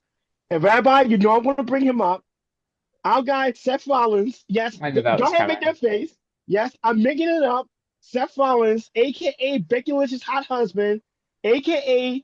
father to the coolest 5-year-old on the planet. Yes, and I look forward to his I love football tweets every week at this point because I've had so much fun the last few years watching him tweet I hate football. Because I'm a Giants fan, I like to see other teams miserable as I am. But yeah, I mean, but besides the point, with the Chicago Bears right now, everything falls like Caleb Williams if he could just stick to the script. Yeah, And that's that's going to be and that's going to be simple, but it's not as simple as it looks because Williams doesn't take the simple plays, and if he gets into doing that, it helps the Bills in the long run. Again, go ahead. I'll say this. It's been interesting listening to the Athletic Football Show podcast. Robert Mays is the host, and He is he's a Chi-Town guy, born and raised. He's a diehard Bears fan. It's kind of interesting that it's gotten to the point where, to borrow one of their key segments, and we can use it here because I think it applies to everybody in the NFL who follows along with this. Uh, to quote his own words, Chicago Bears, you have our attention. For better or for worse, the Chicago By, Bears have our attention. by the way, let me just mention because one of the biggest things of the Bear team is defense and ball hawking, and Yeah, to among go the leaders against and it. takeaways. Well, Kevin Byard, 6 interceptions. Nashawn Wright, 5 interceptions. Traymon Edmonds, 4 interceptions. Those are three of the top seven in the NFL. There So you go. that's the key to keeping that team ready and ready to go on defense. All right. Championship week is here in college football. Did they just celebrate Halloween in the city? Is it Right? already December? Good God. We love ourselves some big games before we get to the CFP bracket, which will be out there on Sunday. So let's go and talk about some of the big games out there.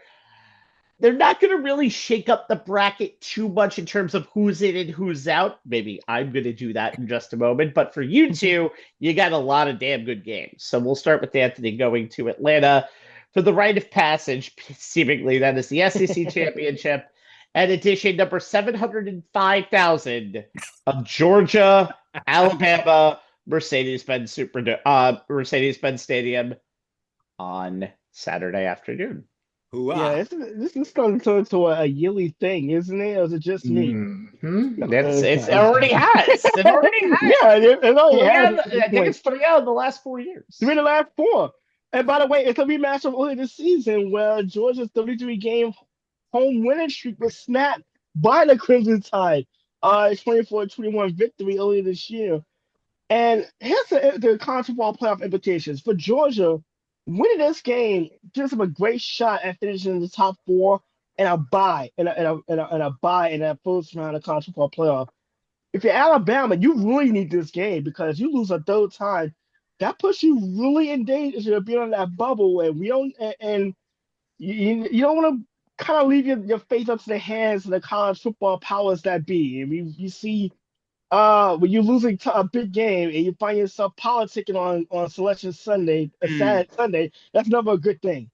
But for the Crimson Tide, they Kellen DeBoer has got this team to 10 wins, barely because they really had to survive that Iron Bowl against Auburn last week. Ty Simpson looked like a Heisman Trophy candidate, 21 touchdowns and just 1 interception in the first 9 starts this season. When the Tide raced out to an 8-1 record. Though 3 of his 4 interceptions came against Oklahoma and Eastern Illinois. And he only had 122 yards passing against Auburn, but that came with 3 touchdown passes. The defense, Alabama, has been a real story. They have not allowed another team to score more than 24 points in a single game. They've held several of their 12 opponents under 20 points combined. What they need to do to win this game is they got to do a better job of stopping the run because, yes, they raced out to an early lead against the Bulldogs. They had to hold on for dear life just as much as they had to hold on to the Bulldogs running backs who ran for 227 yards in that game, the second highest rushing total all season allowed by the Crimson Tide. They got to do a better job of stopping the run and actually put the game into the arms and hands of Gunnar Stockton, who, by the way, I'm getting into now for the Bulldogs. And that's been the typical Georgia Bulldog philosophy all season. Run the ball, great defense. Gunnar Stockton, 25 touchdowns, 5 interceptions, is going to have to step it up. 11-21 for 70 yards against Georgia Tech last week. 1 touchdown, 2 interceptions. And for Georgia to win this game, yes, we know they have to win the ball. We know they have to play better defense. They can't fall down to early holes to the Crimson Tide. They have to get better quarterback play out of Stockton. That is just long story short. He's gonna have to make some big plays in this game, whether it's with his legs or with his arm. But he's gonna have to take his game to the next level because right now, his performance is a fine line between being at home in that first round, sitting at home and being able to be spectators and get a good rest, or having to host and possibly even be on a roll because we don't know what the college football Well, powers could be may They're gonna decide. they're gonna host if they do Yeah, it. That's the yeah. floor. Well, but still, it's a fine line between playing in round one and playing in round two. And I think the Bulls also want that first round bye. But it's gonna be but Stockton's gonna have to play better than he did last week. 70 yards against a tie that's not gonna against Crimson, I mean against the Crimson Tide, that's not gonna do it. And we know Alabama is going to be hell bent on taking the run game away. So the game is gonna fall on his arms. So that it's gonna be really interesting to see what how both teams adjust from that earlier meeting this season and how it pertains to Saturday afternoon. It's very interesting. By the way, here Alabama did jump Notre Dame in the CFP rankings, so they're 9 now, and I think that's going to be a huge key. I Alabama very likely will be okay with the loss because of the fact that one of the big things that the committee is trying to at least start on the surfaces is a conference title loss can't play you out of the top out of a position, which is where they are right now. What's going to be very interesting to see with this game in just terms of which quarterback is going to make better plays. I know Gunnar Stockton didn't do it really in the first game, but in the second, he's been much better going through on this season. Does this Georgia team have a championship medal that they did? Gunnar Stockton was in that game last year against Texas in the SEC championship in the second half, and he really kept the team afloat. He's not going to have to keep the team afloat here. He's going to have to win the game. And I don't know what magic Nick Saban kept in Alabama to make them still have that stronghold over Georgia. Did it last year, still doing it this year. Georgia really would like to get the hex off of them, even if it means losing a playoff spot or two. That's most important, I think, right now for Georgia going into this game. So we'll see what happens.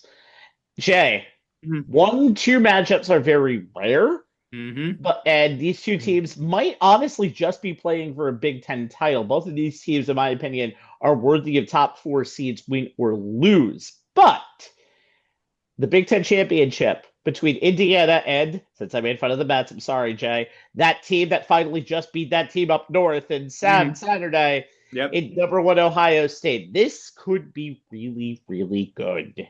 Yeah, yeah, and look, since I agree with you that both of these teams are likely to get buys regardless of what happens on Saturday, I'm not going to dive too deep into individual players and numbers and stats and analytics. I'm going to keep this historical because there's a lot of history here.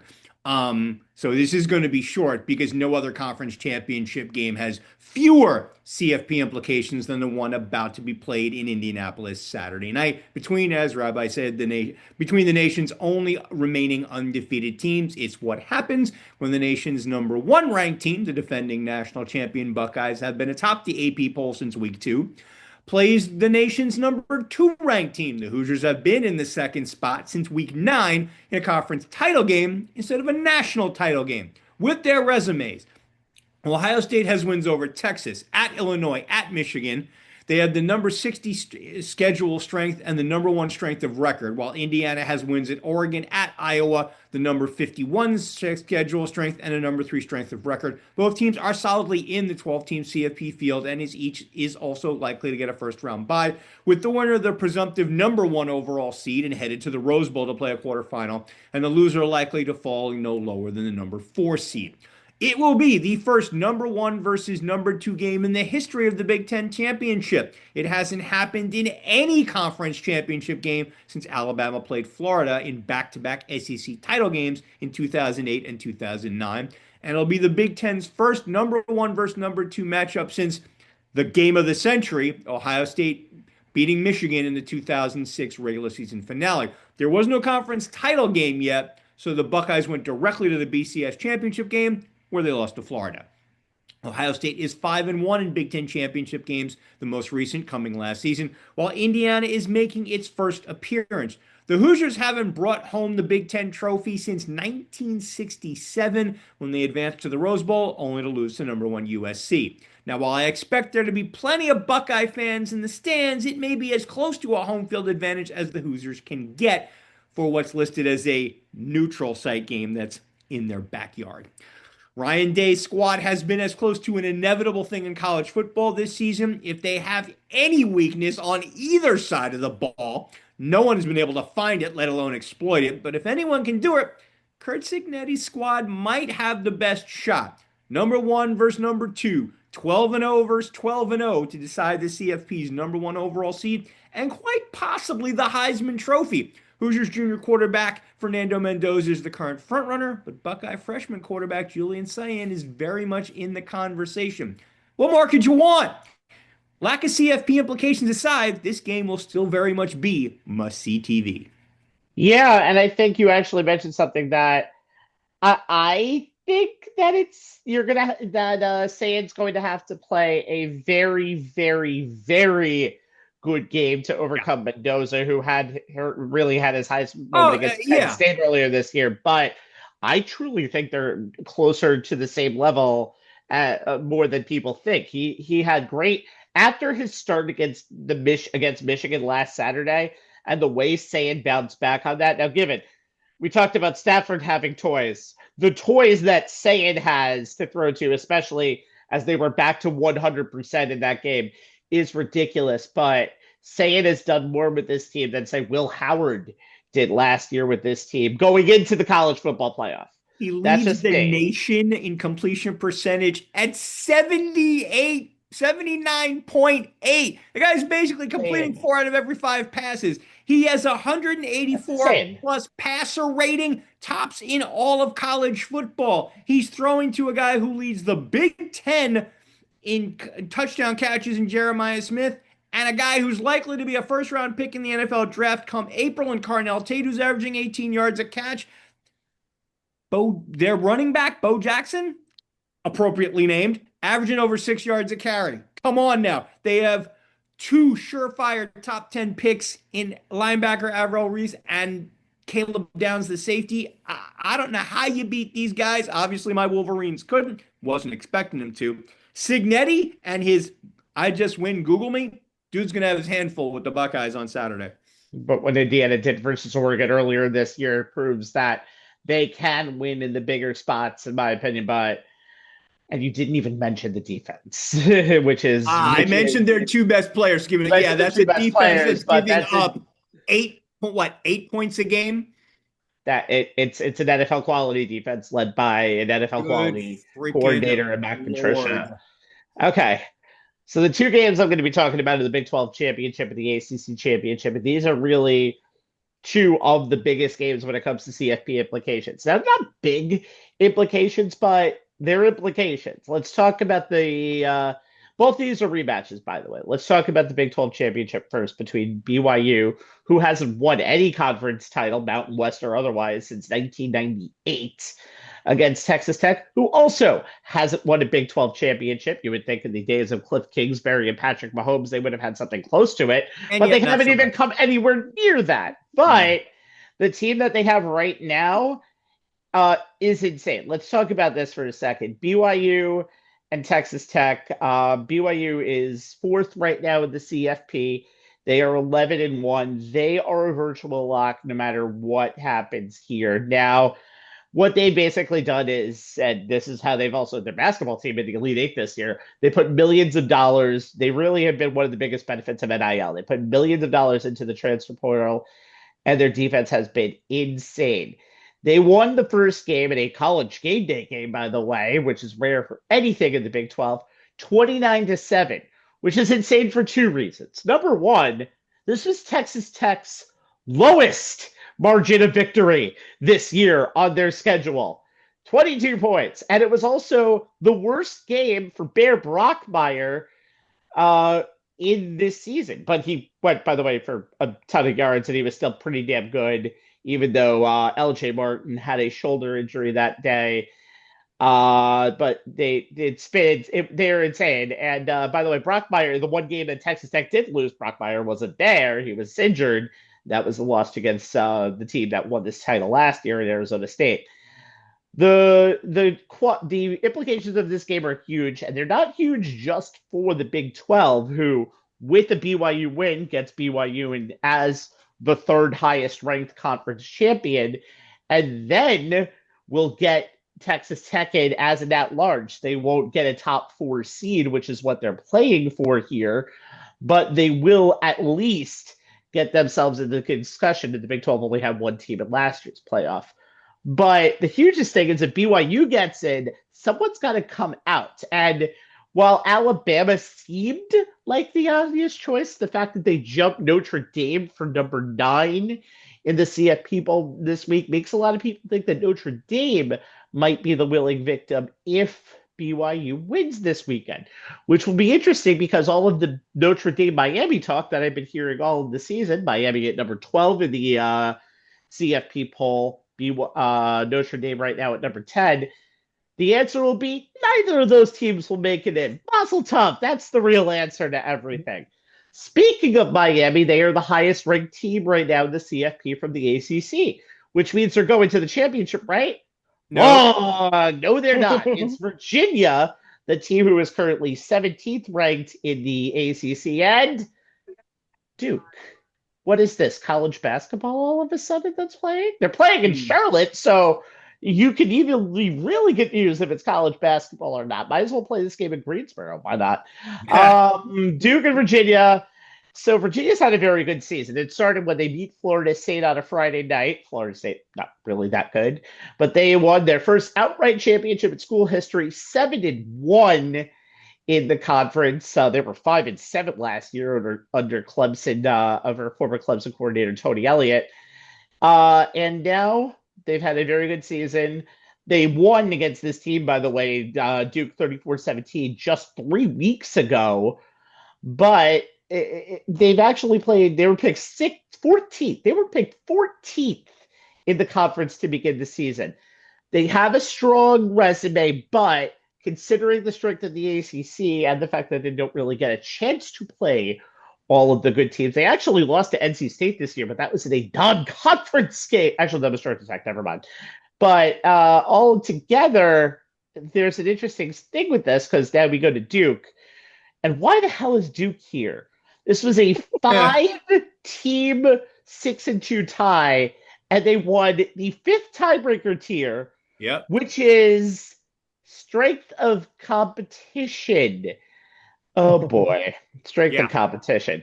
A win for this team will make them 8-5. They have, as I had seen, no ranking in the CFP, obviously, no poll votes in either the AP and the coaches poll. Both of them have small factors to the CFP altogether.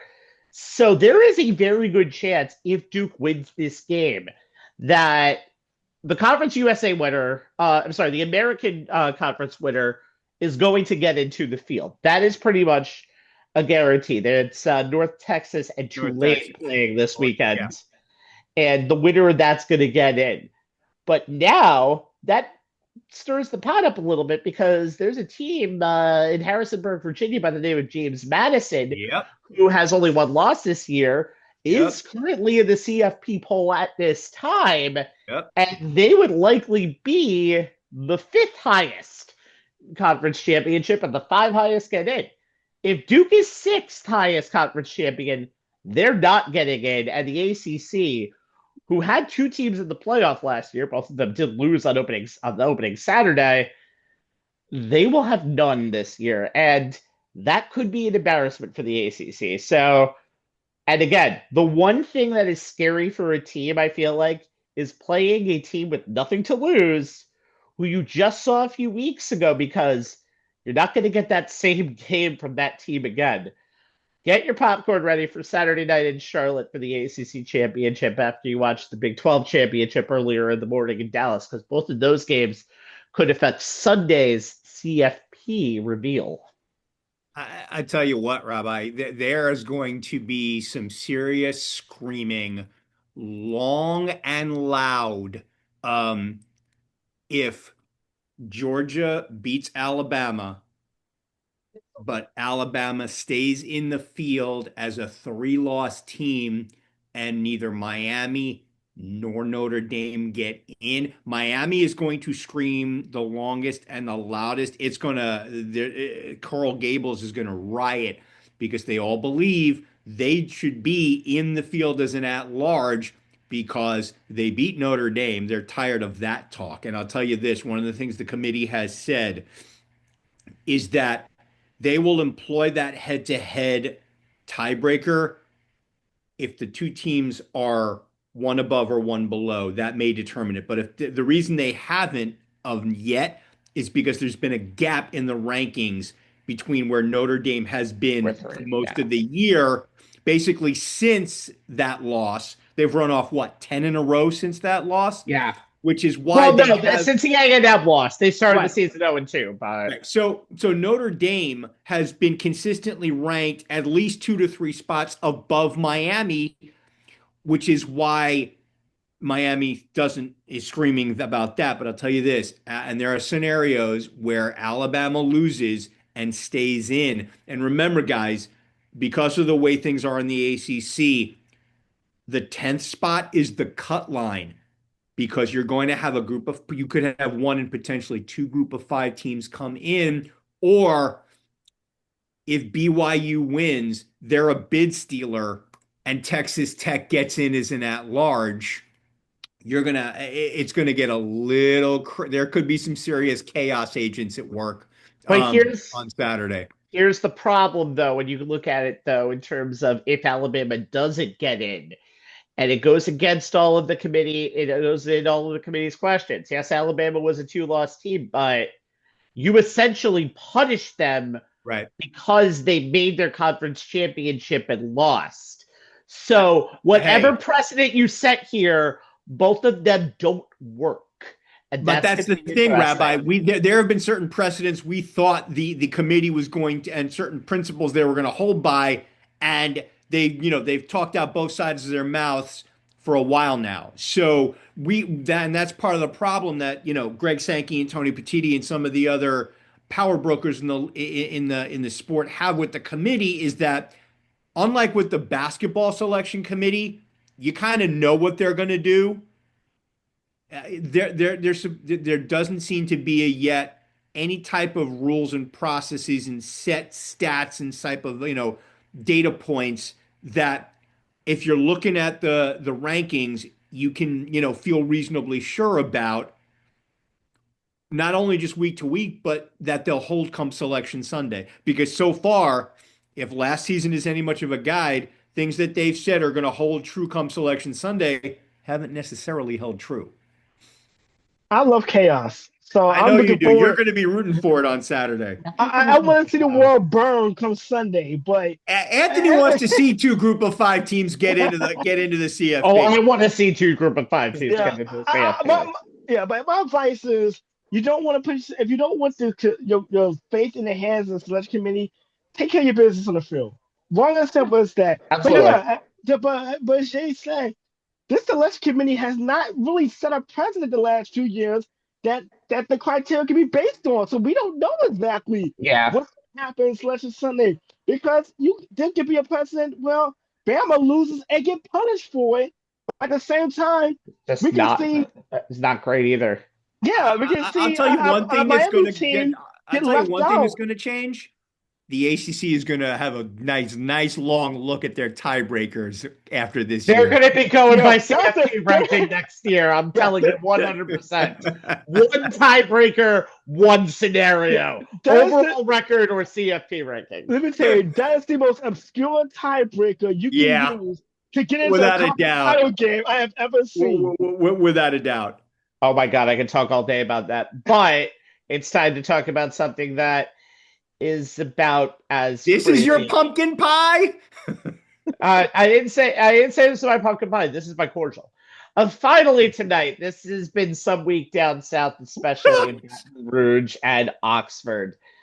You can't make a housewife out of a hoe. While this might seem to be the words of Socrates back in the day, this is actually the words of Ole Miss reporter Ben Garrett in response to Lane Kiffin. He's a podcaster. I don't know if you'd call him a reporter. You got legitimate journalists who can you let me do my rant there, for God's sakes? Good Lord. Okay. Reporters, podcaster, whatever, Ben Garrett in response to Lane Kiffin as the now former Ole Miss coach while was being courted successfully by LSU. The mess that followed afterwards has been basically out of the Real Housewives of Baton Rouge. Mississippi, as Ole Miss AD's Keith Carter's initial deadline on his former head coach making a decision about his future leading up to Ole Miss's matchup with their rival Mississippi State, led to Lane Kiffin accepting the LSU job on Sunday, and despite his request, leaving immediately without following through on what will likely be Ole Miss's first ever CFP bid. Now, before we get to the crux of the decision, why would the aforementioned Ho leave a team near its apex this century to go to another team that's only made one CFP in the 12-year history, 4-team and 12-team, of this format? Well, for the coach, that's 50%, pun intended, rebel, saying get your popcorn ready to a sideline reporter for a game against Alabama, finding reporters after the Egg Bowl after mentioning the word I've mentioned many times, and having a Twitter troll game strong enough that Anthony Strait might eventually respond to it even though he doesn't care. And it's also 50% of the same old bullshit that college coaches are. Unloyal hoes that they are. Remember, just in college, he was Tennessee coach in 2009 before jumping to USC for 4 years, was on the offensive coaching staff in Alabama the next 3, and was told by Nick Saban to hit the bricks right before the 2017 national title game, spent 3 years at Florida International, another 6 seasons at Ole Miss, and now gets to do another episode of Extreme Makeover SEC edition for the LSU Tigers. After having Brian Kelly and his family down there for the last 3.5 seasons. But on a Sunday when almost 1/3 of the SEC made new hires in their coaching slots, that's Arkansas, Arkansas, Auburn, Florida, Ole Miss, and Ole Miss promoted their D coordinator, Pete Golding, to full-time head coach. This one stood in its notoriety and its goddamn messiness. The before was crazy, even though Lane Kiffin said there was never an ultimatum, asking price, or whatever was put on Lane Kiffin before the deadline to make the decision, whether it would be self-imposed or not, to be made after the Ole Miss Mississippi State game. And then he decided to never actually make that decision the day after on Saturday, putting the CFB world on notice, putting Marty Smith in the position of looking like a hostage for 24 hours. The man just wanted to go out and celebrate small business Saturday. Come on. While a lot of Ole Miss fans were in denial that the man who led them to all this success was about to jump, I know a bunch of them, he jumped. And Ole Miss fans responded by pretty much throwing the stuff that he had on the street, waiting at the Oxford, Mississippi airport to boo planes of Lane and his family, heading to the next state over to begin part 120 of the Kiffin resurrection. Now, what do I think as an LSU fan myself? While I love having a mind and personality like Lane's over in Baton Rouge, the pressure is high, and that's something that he wasn't the greatest with pre-Ole Miss, so the jury is out on him coach-wise. The fact that the system of college football itself shows that there's really only a handful of jobs where there is no thought of, hey, I could do better at another school. That makes all of this Lane Kiffin drama over the last week seem very bad. Personalities involved in how this was handled, but it's never an outlier in college football or college basketball for that matter. And before I finish here, no, Ole Miss has every right to say no to Lane Kiffin not coaching any longer at Ole Miss. I understand Kiffin wanting to finish what he started, but even the players didn't seem like they were really into it because, he left for their basically biggest rival. And the early signing period for college football is this week. It's Wednesday through Friday. And while Ole Miss prepares for a game that will be 2 weeks away from either Friday or Saturday, having the coach of a now rival out there in your team's biggest game in decades is something that, rightfully so, doesn't sit right at all to Ole Miss, and something that Lane has acknowledged and understood of in an interview at a press conference on Monday. And by the way, John Sumrall, the new coach for the Florida Gators, he'll be coaching Tulane if they make it to the CFP, but Tulane and Florida is a little bit of a different rivalry than Ole Miss and LSU. By the way, Ole Miss and LSU will be playing next year in Oxford. Lane might want to come down with some magical illness before that game and just coach through Zoom. I feel like that might be the best of situations for all involved. In conclusion, Lane Kiffin is the same old Lane when it comes down to all of it.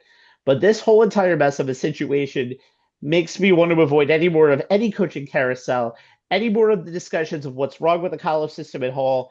And trust me, I'm never going to say the words hoe and housewife in a sentence ever again, Anthony. Your thoughts on this whole ordeal?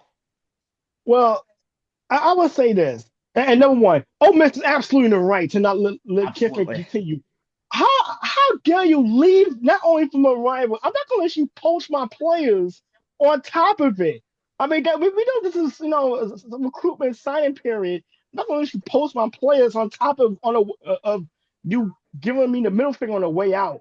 But boy, does this add to one of the all-time biggest hypocrisies when it comes to college football.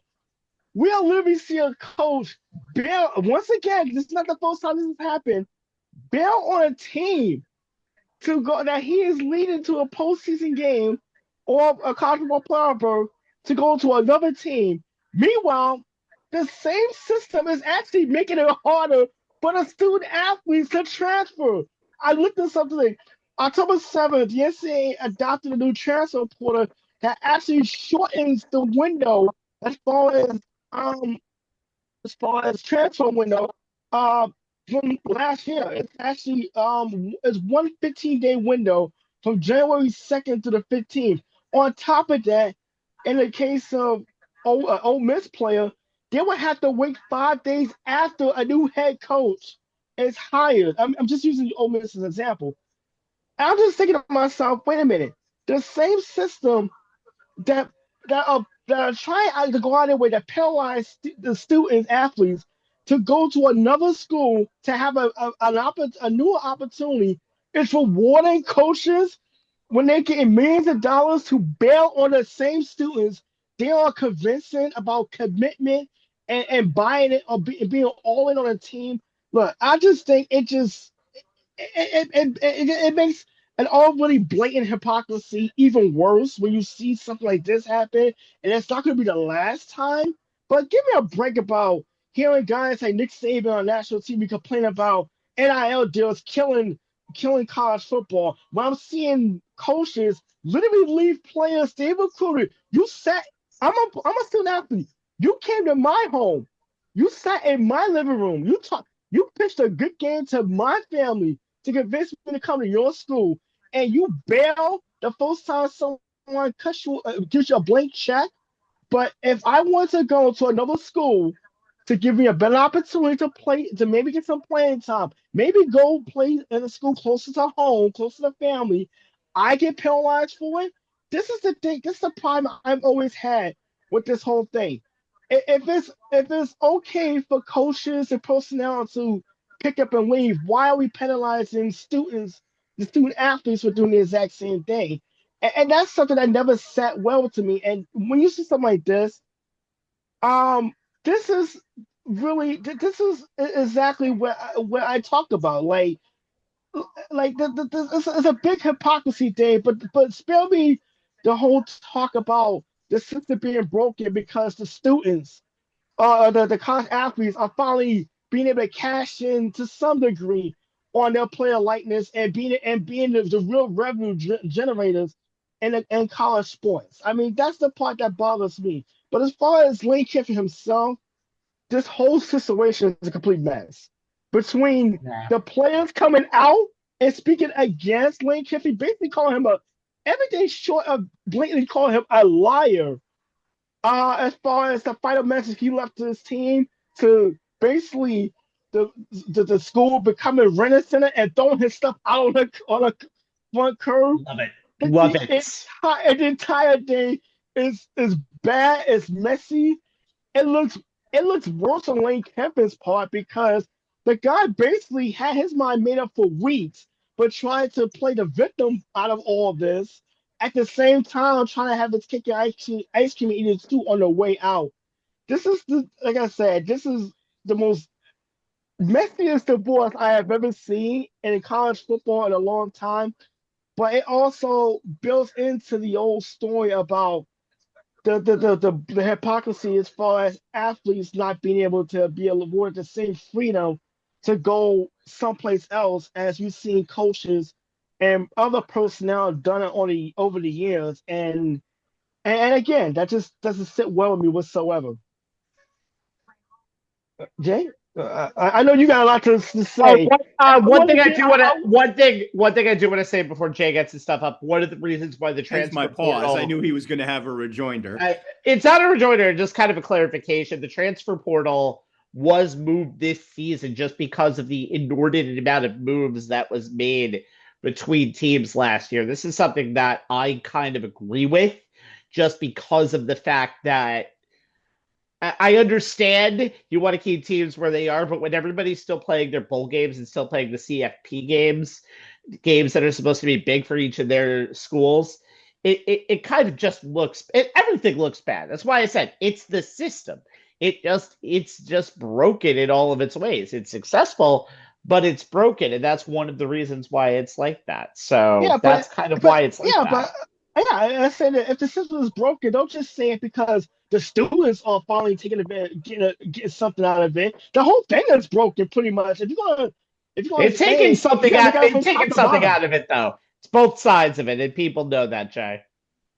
Yeah, look, as someone who had a front row seat to the full Lane Kiffin experience when he was head coach at USC, I can't say I'm surprised by Kiffin once again causing utter chaos for a team he swore to lead to a national championship in his never-ending quest to climb up whatever he feels is the next rung on his career ladder. He's always seemed to have one foot out the door of whatever his current job is from the moment he walks through it.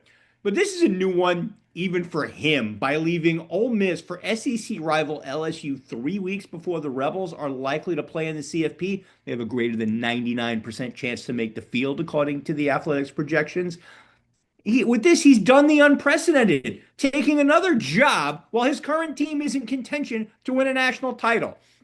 Look, I don't have a dog in this fight. My college football allegiances have always been with the Big Ten and the late lamented Pac-12, so I don't feel I have the right to be outraged over Kiffin's decision to bolt like this, because I have seen this movie before.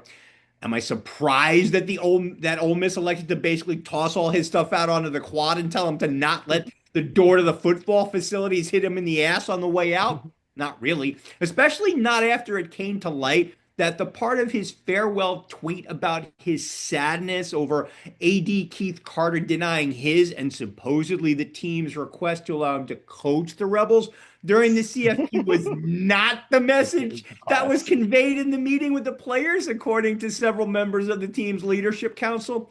The only thing that frustrates me about this whole Charlie Foxtrot is that situations like this aren't going away anytime soon, and it's not only because of the ambitions of head coaches like Kiffin looking to move up to the next bigger job. It's also because everything revolves around the calendars of the schools, which aren't uniform. Some are on semesters, some are on trimesters, others still are on quarters, but all seem to conflict with the calendar of college football, which is uniform. And the CFP expanding to 12 teams and more games has had the unintended consequence of making that conflict of schedules worse. Look, as much as Kiffin wants to paint how things went down as a thing that happened to him as opposed to a thing of his own making, and make no mistake, Kiffin has never been a victim in any of his exits, no matter how much certain media folk want to spin it that way. Coaches jumping like this and leaving their current team in the postseason lurch will continue to happen until college football either changes its calendar, like moving the December early signing period back to where it was, February, where it was until December of 2017, so that it doesn't force schools to have their new coach in place by Thanksgiving, something SEC Commissioner Greg Sankey warned would happen way back when. Or conferences wind up setting parameters preventing schools from poaching each other's staffs during the season, especially in an instance like this where a coach moves within the conference. Rick Pitino had a very interesting tweet in the aftermath of Kiffin's exit from Ole Miss in which he wrote, quote, "I'm not knocking football, but there's something wrong with their calendar. I'm at SJU and we are potentially a 1 seed and can win a national championship this year, and I leave in March? What's going on here?" It pretty much sums it up. Lane Kiffin is unlikely to ever change who he is, and the vitriol that will rain down on him when LSU comes to Oxford next fall will be warranted. But there are larger questions that need answers if college football is ever going to stop the next Lane Kiffin from happening. Thank God the next Lane Kiffin is just going to be Lane Kiffin. Yeah. You know what's funny too? I was just thinking, like, Ole Miss gave Lane Kiffin the Phyllis Unger treatment. Basically, by the time he came home from work, his stuff is already out, and you just see the AD just basically stick his hand out with the pot and just say that request came from the players, and just go about your business. But yeah, this whole thing has just been just unbelievable. Like, It's insane.